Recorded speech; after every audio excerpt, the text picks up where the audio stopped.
This story is titled, They Claimed I Wasn't Their Dad, so I stopped acting like one, took my truck, and left. But now they're desperate to get me back. Hey everyone, before we jump into today's video, I need your help.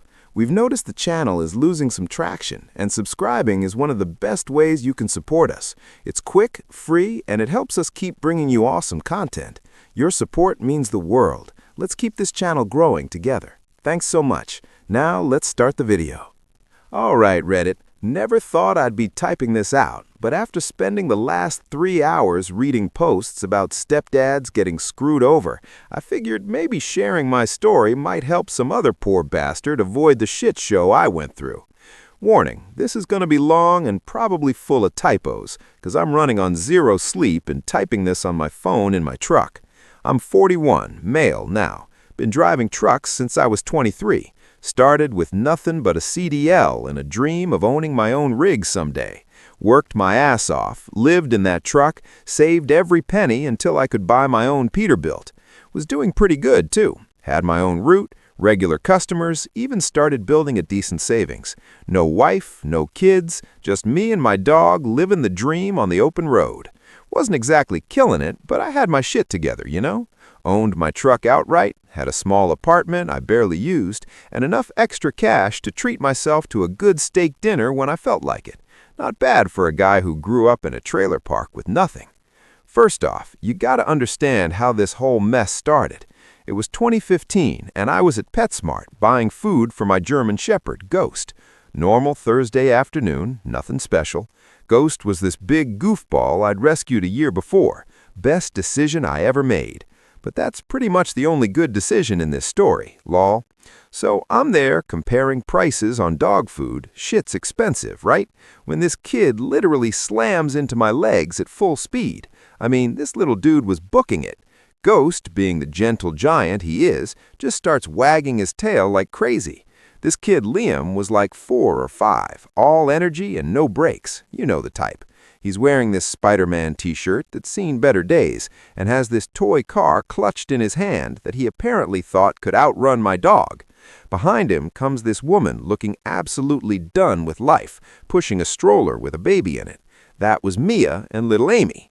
Mia looked like one of those moms you see in movies who's trying to hold it together but is one spilled sippy cup away from losing it. Dark circles under her eyes, messy bun, the whole attitude. I help Liam up. Kid's still giggling because Ghost is giving him the world's sloppiest kisses, and Mia starts apologizing like crazy. I'm so sorry, he's just so hyper today. Liam, apologize to the nice man, etc., etc. But I'm just laughing because honestly, it was the most excitement I'd had all week. Being a trucker means a lot of lonely hours on the road, so random kid attacks are actually a nice change of pace. Turns out they were there because Liam was begging for a pet snake. Hell no, according to Mia, and Amy needed to look at the fishies or she wouldn't nap. We got to talking, you know how it goes, making small talk while a hyperactive kid tries to convince your dog to be his new best friend. That's when I noticed her Marine Corps widow pin on her purse. Didn't say anything about it at first, but man, it explained a lot. Found out later her husband James died in Afghanistan about a year before. Real hero type. Bronze Star, the whole deal. Left behind a 4-year-old boy who could barely remember him, and a baby girl who'd never know him.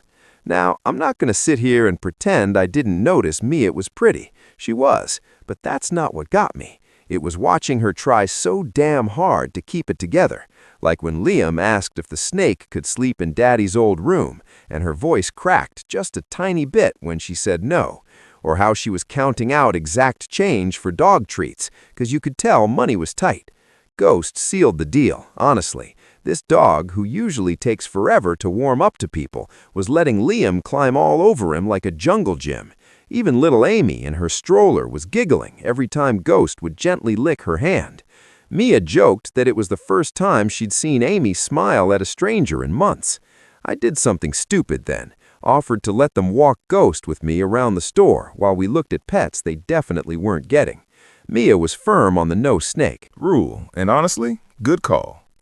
Liam was over the moon holding Ghost's leash with me right there, obviously, and Mia actually relaxed a little. We ended up exchanging numbers. For doggy play dates, she said, half joking, but I think we both knew what was up. Looking back now, sitting in my truck with Ghost's gray muzzle on my lap, I wonder if he knew. That dog always was smarter than me. He loved those kids right away. But every time Mia came around, he'd get this look. Not growling, nothing aggressive, just watchful. Should have paid more attention to that. But you know what they say about hindsight being 20/20 and all that. Guess your dog can't protect you from your own stupid decisions, even if he tries. Anyway, those first few months after meeting Mia were, man, I don't even know how to describe them. Started with those doggy play dates we talked about. I'd bring Ghost to this little park near their apartment complex, and Liam would literally vibrate with excitement every time he saw us pull up in my truck. Kid loved that truck, BTW. Thought it was the coolest thing ever that I drove a monster truck. It's just a regular Peterbilt, but try telling that to a 4-year-old, low. Here's where I made my first mistake. Started adjusting my routes to be home more, and the trucker reading this knows that's basically throwing money away. But there I was, turning down good long-haul jobs to take local routes, so I could be around for stuff like Liam's t-ball games and Amy's doctor appointments. Mia was struggling bad with money. Never asked directly for help, but you could see it. Apartment was always freezing in winter because she was saving on heat, kids wearing clothes that were a bit too small. One time I noticed Liam's shoes were literally held together with duct tape. So yeah, I stepped in. What else was I gonna do? Bought Liam new shoes. Kid cried when I got him light up once. Broke my heart. Started accidentally bringing over extra groceries, that kind of thing. Mia tried to refuse at first, but you try saying no when your kid's jumping around in his first new shoes in months. Got serious pretty quick after that. Started staying over more and more. Ghost loved it. Dog had 2 kids to play with and a bigger space to roam. I'd come back from shorter runs and they'd all be there waiting. Even Amy started warming up to me. Went from crying whenever I got near her to demanding bedtime stories. First time Liam called me dad, I was under my truck doing maintenance. Kid was watching me work, handing me tools. Wrong ones usually, but hey, he was trying. Dropped a wrench on my finger and swore. He giggled and said, "Dad, you said a bad word." Just casual, like he'd been calling me that forever. I played it cool, but man, inside I was a mess. Good mess, you know? Went out that weekend and bought one of those world's best dad mugs. Dumb, right? Still have it in my truck. Can't bring myself to throw it out. Mia and I got married about a year after meeting. Nothing fancy. Courthouse wedding, because I had a delivery that afternoon. She didn't want a big thing anyway. Said her first wedding had been enough of a production. But I was too busy playing Superman to notice. Got a bigger place, nice house with a yard for Ghost and the kids. Started a college fund for both kids. Separate accounts under my name, thank God. Worked my ass off to provide everything they needed and most of what they wanted. You know what's funny? Other truckers used to give me shit about being whipped, missing out on the good routes, rushing home for dance recitals and parent-teacher conferences, but I was proud of it. Proud that Amy would FaceTime me to show off her art projects. Proud that Liam wanted me to teach him about engines. Proud when other parents at school events would say what a great dad I was. Ghost was living his best life too. Had his own spot on the couch that Mia hated but tolerated, followed the kids everywhere, even had play dates with the neighbors' dogs. But he never quite warmed up to Mia. Wouldn't growl or anything, just kept his distance. Wouldn't take treats from her, wouldn't cuddle with her like he did with the kids. Should have paid attention to that. I started noticing little things about Mia too. How she'd introduce me as the kid's stepdad instead of her husband. How she kept a picture of James, her late husband, on a nightstand, but wouldn't put up any photos of our wedding. How she'd talk about James to anyone who'd listen. Brave Marine, hero, perfect father, but changed the subject if anyone asked what I did for work.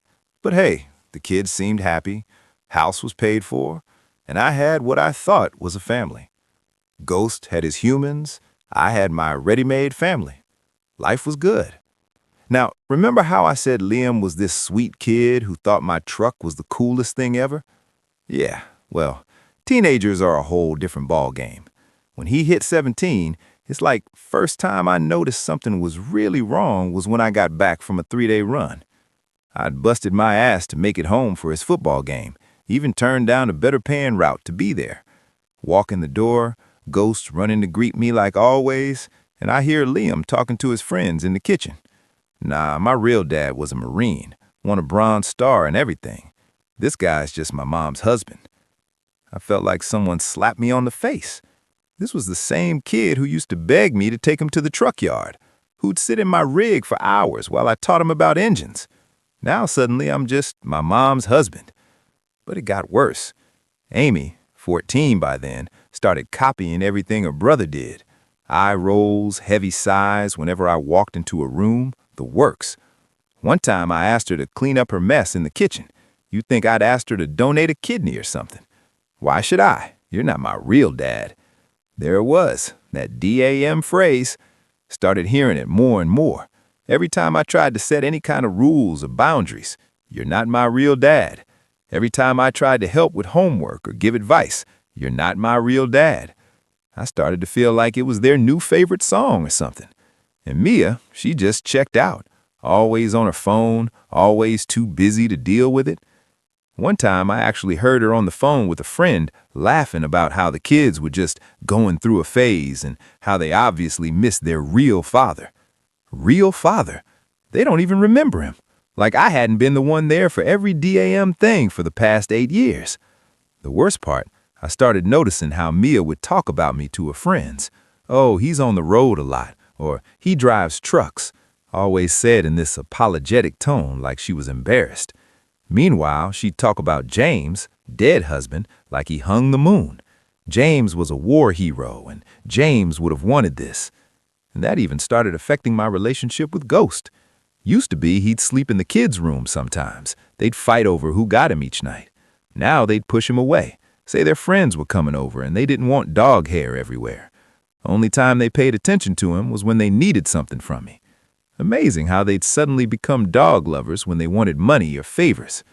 But then I started finding out about all these family things I wasn't invited to.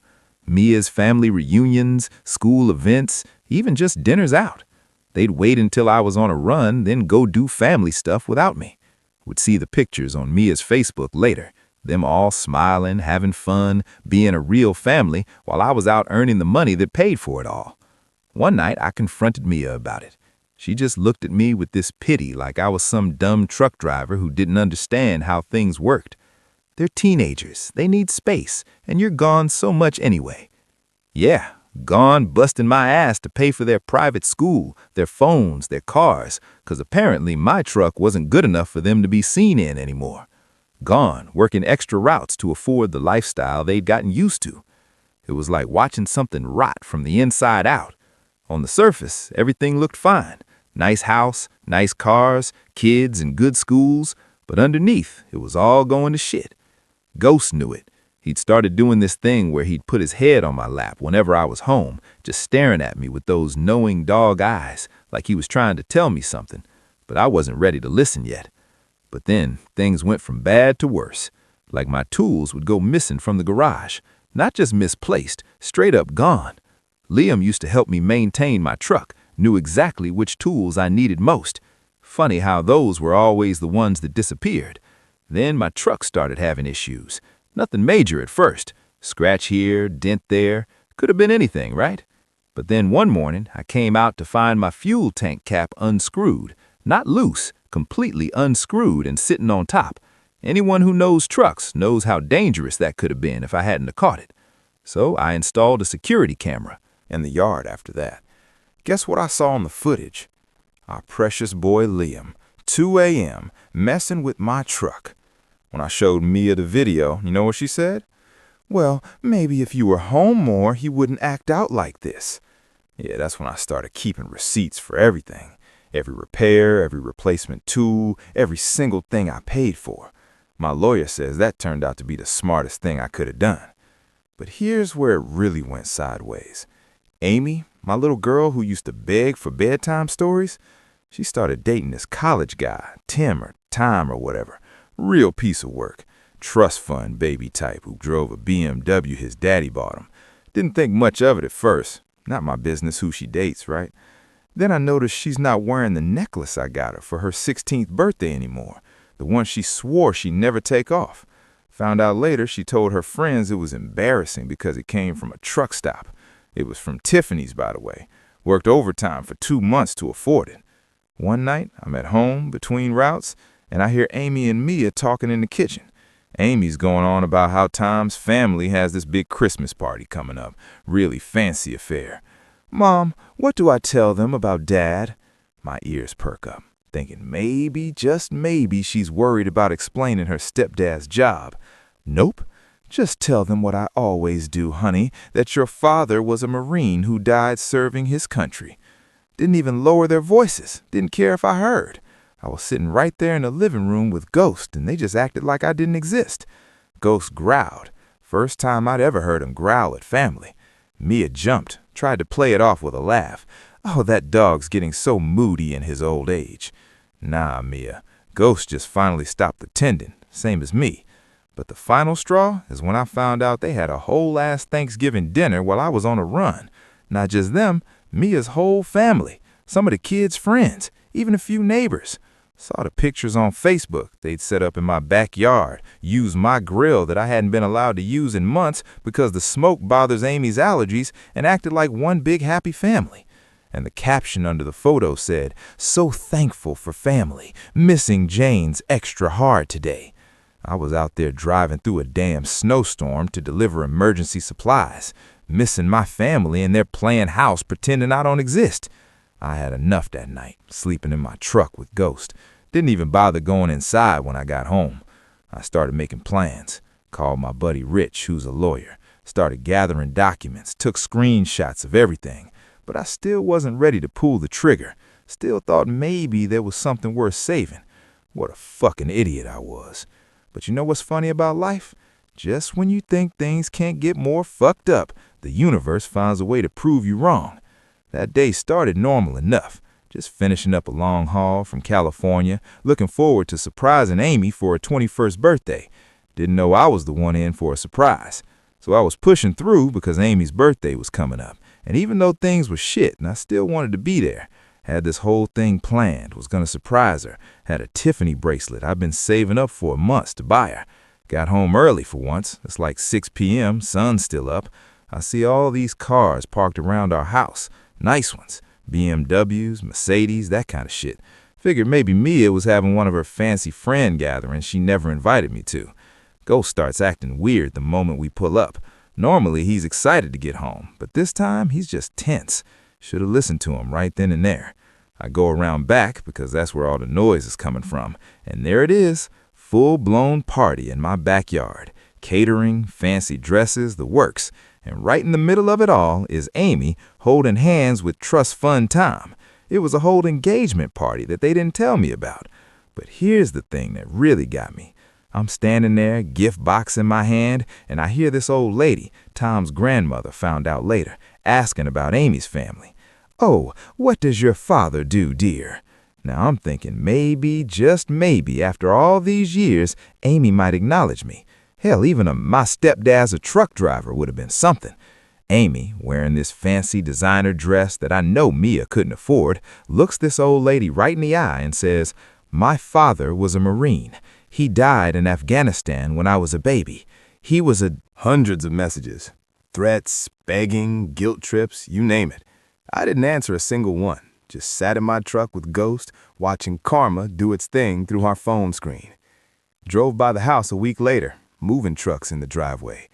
Guess reality's a song when it finally shows up. Now, sitting here by the lake where Ghost and I used to take the kids fishing. Ghost sprawling out in the grass next to my chair, probably dreaming about chasing rabbits or stealing my breakfast sandwich like he did this morning. Been a year since everything went down, and sometimes I still can't believe how much has changed. Funny thing about hitting rock bottom, once you start climbing back up, you realize maybe you needed the fall to appreciate the view. Take my business, for example. Remember those 2 drivers I mentioned? Now there's 6 of us, all running solid routes, all trucks paid for. Amazing what you can do with your money when it's not being bled dry by people who see you as an ATM with legs. Couldn't keep the old house, though. Too many ghosts, and I don't mean the 4-legged kind. Found a smaller place near my truck yard instead. Got a big fenced yard where he can run, a garage where I can work on my trucks in peace, and most importantly, no drama walking through the door every night. People keep asking me about him. Guess everyone loves a good train wreck, right? Mia ended up moving in with her hero brother, Steve. Funny how his heroic spirit dried up when she actually needed help. Last I heard, she's answering phones at some dental office. Turns out, just a trucker wasn't such a bad provider after all. Liam's working at his uncle's tire shop now. College wasn't so appealing once Daddy's money stopped flowing. Kind of ironic. Kid who thought manual labor was beneath him is now changing tires for a living. Life's got a sense of humor, I'll give it that. And Amy, that fairy tale wedding crashed and burned. Trust fund Tom's family had some concerns about their precious son marrying into a family with questionable values. Their words, not mine. They offered to bankroll a smaller ceremony, but Princess wouldn't have it. She's slinging plates at some chain restaurant now, living back with Mia. That Tiffany bracelet I bought for her birthday? Sold it. Got Ghost an orthopedic bed instead. Best trade I ever made. The messages still come sometimes. Mia's essays about how I destroyed the family go straight to Rich's evidence folder. Amy tried the I miss you, Dad routine on my birthday. Funny how that word only matters when they need something. Liam, radio silence. Good. You know what's weird, though? I don't feel anything for him anymore. No hate, no love, just nothing. But life keeps rolling. Fleet's growing, got good people working with me who actually respect what we do. Got a date next weekend, too. Owns a diner on one of my regular routes. She's got her own business, her own life. And get this, she actually thinks what I do is something to be proud of. Ghost gave her the paw of approval, which is really all the review I need. And you know what? After all this, I realized something important. Being a provider doesn't make you a father, and being a father doesn't mean being a doormat. Sometimes the family you think you're building is just a house of cards. And sometimes, Ghost just dropped his ball in my lap for the 100th time. The only family you need is the one that's been lying at your feet all along. Ghost is giving me that look now, the one that says, enough with the heavy stuff, Dad, let's play. Think I'll take his advice. After all, he's been right about everything else. Edit 1. Ghost says thanks for all the love.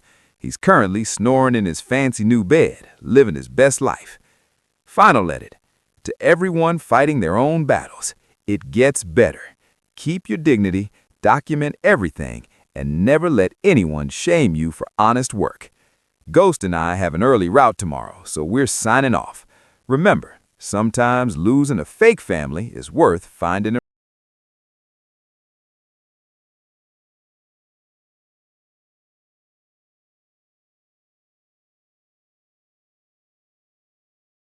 Didn't know is that I'd been moving money around for months.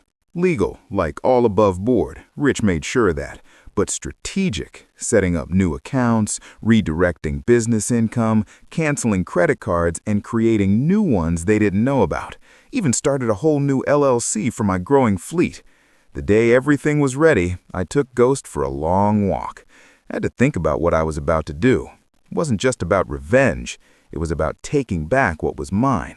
My dignity, my self-respect, my life. You know what finally convinced me? Saw Amy showing off her engagement ring to her friends in the backyard. Big, fancy thing that probably cost more than most people make in a month. She's going on about how she's finally going to have a real family once she marries Tom. That night, I made one last call to Rich. Do it. The plan we'd spent months putting together was finally going into motion. And let me tell you something about patience. You ever watch one of those nature documentaries where a predator just waits patiently, letting their prey think everything's fine until the perfect moment to strike? That was me that Tuesday morning. Told Mia I was heading out for a 3-day run the night before. She probably thought I was off being a good little trucker, earning more money for precious Amy's wedding. Hell, Liam was probably already planning what part of my rig to fuck with next. What they didn't know, I was parked just an hour away at my buddy's yard, watching everything unfold through the security cameras I'd installed. And boy, what a show it was. The lawyer, Rich, timed everything perfectly. The courier showed up right as Mia was having her morning coffee. 3 thick envelopes, each one a different kind of fuck you. Should have seen her face when she opened that first package. Divorce papers.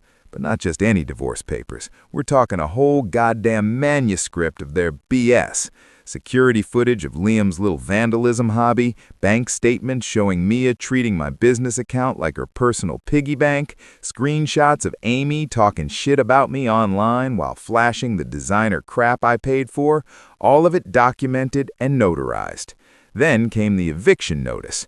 Mia always acted so high and mighty about keeping her independence, not taking my last name. Never once bothered to check if her name was on the house deed, though. Funny how that works out. But the cherry on top? That third envelope. Watching her face as she realized every credit card was canceled, every joint account closed, every asset transferred. All perfectly legal, all documented, all gone. Like watching someone realize they've been playing poker with a marked deck and they just lost everything. The meltdown was biblical. First came Mia's calls, screaming about the wedding and the house and how I couldn't do this to them. Then Liam trying to act tough about the credit cards like he had any fucking right to them after what he did to my truck. Finally, Amy, real waterworks about her special day being ruined, how Tom's family would think they're trash. Not one word about the years I spent being her dad, not one "I'm sorry" in sight. Mia tried running to her fancy lawyer friends, but turns out they're not so friendly when they realize their client doesn't have a legal leg to stand on. No joint accounts, no joint property, not even a claim to that overpriced furniture she loved to show off to her friends. All bought with business accounts, all mine. Then Mia's brother, Steve, shows up, probably thinking he's going to play tough guy. Remember Steve, the stand-in dad for Amy's wedding? Yeah, he wasn't so tough when my lawyer's associate served him with a cease and desist and a restraining order. Turns out threatening someone who keeps receipts isn't such a smart move. By sunset, Mia's crying to anyone who will listen. Amy's playing victim on social media, and Liam's still making threats about my truck. Thanks for the written evidence. Genius. But here's the best part. I made sure everyone knew why. Rich helped me put together a nice little information package for all their fancy friends and Tom's family. Everything laid out nice and neat. The vandalism, the theft, the lies about being a grieving military family while living off my work. Even threw in some choice recordings of them mocking my job. Tom's family, old money types, real proper. They didn't take too kindly to finding out their future in-laws were a bunch of grifters. That fancy country club wedding suddenly got canceled. The next few days, I got Hero, Mia standing right there nodding along, proud as can be, and then she adds, James would be so proud of the woman Amy's become, he always wanted her to marry well. Marry well, like being a working man who provided for their family for 15 years wasn't well enough. Then Tom's dad starts talking about the wedding plans. Big church wedding, country club reception, all that fancy shit. Then he says something about father of the bride traditions. Amy doesn't even hesitate. Oh, my Uncle Steve, Mia's brother, will be standing in for my dad. He was my dad's best friend in the Marines. Shit, Steve, who I've literally never seen contribute a damn thing to Amy's life except showing up drunk to Christmas and telling war stories about James. I must have made some kind of noise because Ghost lets out this low whine. That's when they finally notice me standing there. The look on Amy's face, not shame, not guilt, just annoyance, like I'd ruined her perfect moment by existing. Mia tries to play it off. Oh, Jacob, you're home early. We were just... But I'm not listening anymore. I'm looking at my house, my backyard, the party being paid for with my money. Found out later Mia used my credit card for the catering. Celebrating my daughter's engagement, and I'm not even supposed to exist. The bracelet box feels like it weighs 1,000 pounds in my hand. Ghost is pressed against my leg, doing that thing where he's trying to protect me but also comfort me at the same time. Tom's mom, trying to be polite, I guess, asked who I am. Before anyone can answer, I just turn around and walk away. Get in my truck, Ghost jumps in, and we leave. Spent the night at a truck stop about 50 miles away, just sitting there with Ghost, both of us staring at nothing. That night, I called Rich, my lawyer buddy, told him it's time. He just said, finally, I've had the papers ready for months. Honestly, after that engagement party shit, something in me just broke, or maybe fixed itself, depending how you look at it. Spent that whole night in my truck with Ghost, going through old photos on my phone, pictures of Liam's first baseball game, Amy's dance recital, all that family stuff I thought we had. But here's something most people don't get about trucking. It's not just some dude driving a big rig down the highway. It's a fucking business. Contracts, accounts, assets, the whole 9 yards. And while Mia and the kids were busy looking down their noses at the simple trucker, I was running that business like a goddamn CEO. That house they were living in my name. The cars they drove, my name. The credit cards Mia used to pay for that fancy engagement party, all in my name. Even the utilities were under my company's name because of some tax thing Rich set up years ago. But I played it cool. Kept driving my routes, kept paying the bills, kept acting like nothing was wrong. Even sat through dinner one night where Amy and Mia were talking about wedding venues that cost more than my first truck. Just nodded along, playing the dumb trucker they thought I was. Meanwhile, Rich and I went through everything. Bank statements, property titles, credit card bills, all of it. Found some interesting shit, too. Like how Mia had been writing checks to her brother Steve, the stand-in dad, from my business account. Or how Liam had been using my credit card to buy parts for his car that somehow ended up on his friend's ride. The best part? Mia never signed any prenup, but she also never put her name on anything important.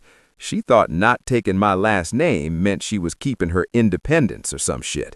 Actually meant she had no legal claim to my assets. Rich laughed his ass off when he realized that. You know what really gets me, though? While all this is going down, they're still acting like I'm the bad guy.